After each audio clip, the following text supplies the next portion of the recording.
আসসালামু আলাইকুম, সবাইকে আপনার টিচিং হোম একাডেমি থেকে স্বাগত। আজকে আমরা পঞ্চম শ্রেণীর 6 খ অনুশীলনীর 5 নম্বরের 11 এবং 12 নম্বরের দুটো অঙ্ক করব। দেখো 11 নম্বর বলছে 3 এর 2 ভাগ 4 এর 4 ভাগ নয় অথবা 9 এর 4, এটাকে গুণ করব। আমরা গুণ করে ডানে যখন ভাগটা গুণ হবে তখন ডান পাশাটা উল্টাপাল্টা হয়ে যায়, উপরেটা নিচে নিচেরটা উপরে। উপরে আছে 4, সেটা নিচে দিব, নিচে আছে 9, সেটা উপরে দিব। দেখো এখন যদি কাটাকাটি যায় আমরা কাটাকাটি দিব, কাটাকাটি যদি যায় তাহলে কাটাকাটি আছে। দেখো 3 একে 3, 3 3 আর 9, এখানে 2 একে 2, 2 দুগুণে 4। তো কাটাকাটি দেওয়ার পরে দেখো কি আসছে, নিচে থাকে 2 একে 2, উপরে থাকে 3 একে 3। এখানে লব কিন্তু বড়, যখনই লব বড় হবে কিন্তু ভাগ করে দেখাইতে হবে। দেখো তাহলে আমরা এখানে দিব।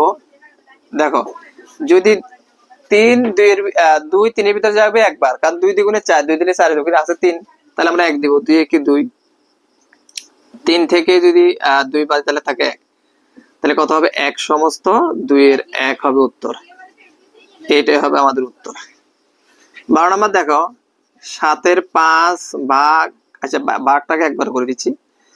ভাগের গুণ করলাম, গুণ করলে চিহ্নের যখন পরিবর্তন হয়ে যাবে, ডান পাশে যে ভগ্নাংশ থাকবে সেটা পরিবর্তন হবে উলট পালট। লব যাবে হরে, হর যাবে লবে। তাহলে লব আছে 15, সেটা হরে দিলাম, আর হর আছে 28, সেটা উপরে দিলাম। এখন যদি কাটাকাটি যায় কাটাকাটি দিব, কাটাকাটি না গেলে নিচে নিচে গুণ হবে, উপরে উপরে গুণ হবে। কাটাই যাচ্ছে, দেখো 5 একে 5, সরি 3 5 15, 7 একে 7, 4 7 28। কাটাকাটি গেছে, কাটাকাটি যাওয়ার পর আমরা কি হিসাবটা করবো? দেখো হিসাব হবে 3 একে 3, 4 একে 4। এখানেও কিন্তু লব বড়, যখন লব বড় তাহলে অবশ্যই ভাগ করবো। তাহলে 3 একে 3, 4 এর থেকে 3 বাদ দিলে 1, এখানে থাকে 1 সমস্ত 3 এর 1। এটাই হবে আমাদের উত্তর।